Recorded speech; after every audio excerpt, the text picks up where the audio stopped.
Hello everybody!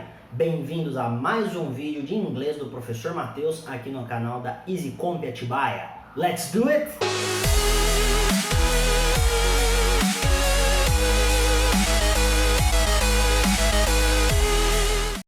No nosso vídeo anterior, nós paramos na Reforma Protestante e na criação da prensa de Gutenberg, que foi um passo importantíssimo no desenvolvimento não só da escrita, não só da língua, como também da educação. Agora nós vamos falar um pouco mais especificamente do idioma inglês. Então vamos precisar voltar um pouquinho. Lembram-se que pouco depois da queda do Império Romano surgiram os povos bárbaros, ou melhor, os povos bárbaros já existiam, porém eles começaram a invadir Roma e começaram a ter fusões de cultura com o Império Romano. Pois é, um desses povos eram os povos anglos, certo?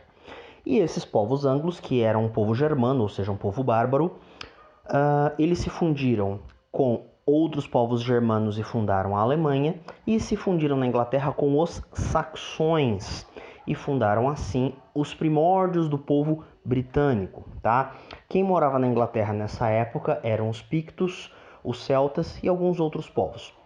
Só que os anglos eles tinham um poder militar forte, então eles chegaram invadindo a Inglaterra e dominando muitos reinos.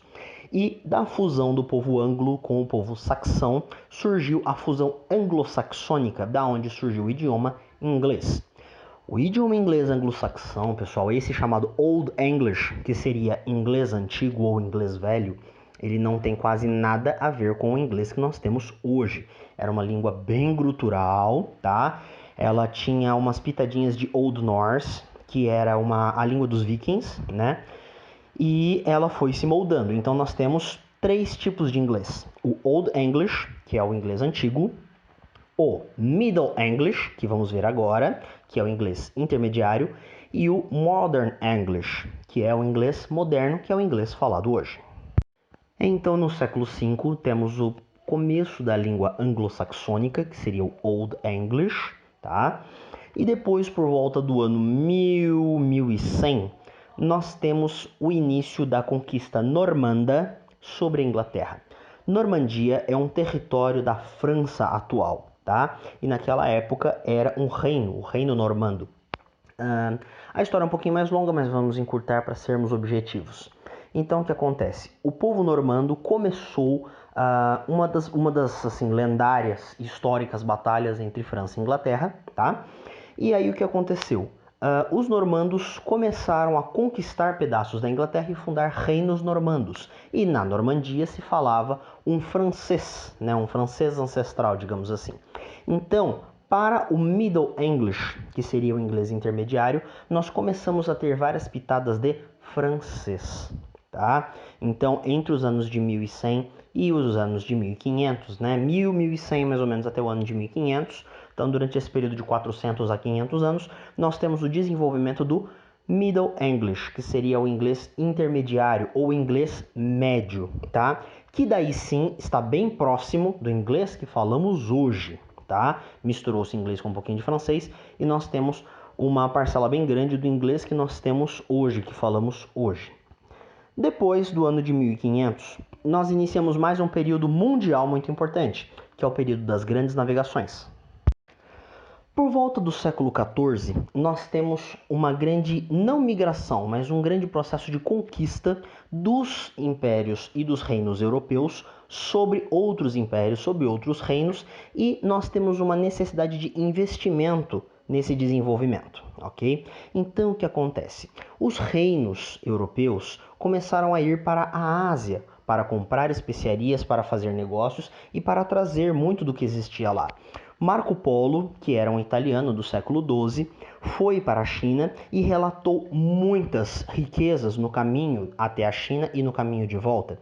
Inspirado pelas cartas de Marco Polo, muitas sociedades, muitos reinos começaram a correr atrás de abrir rotas de comércio com a Ásia.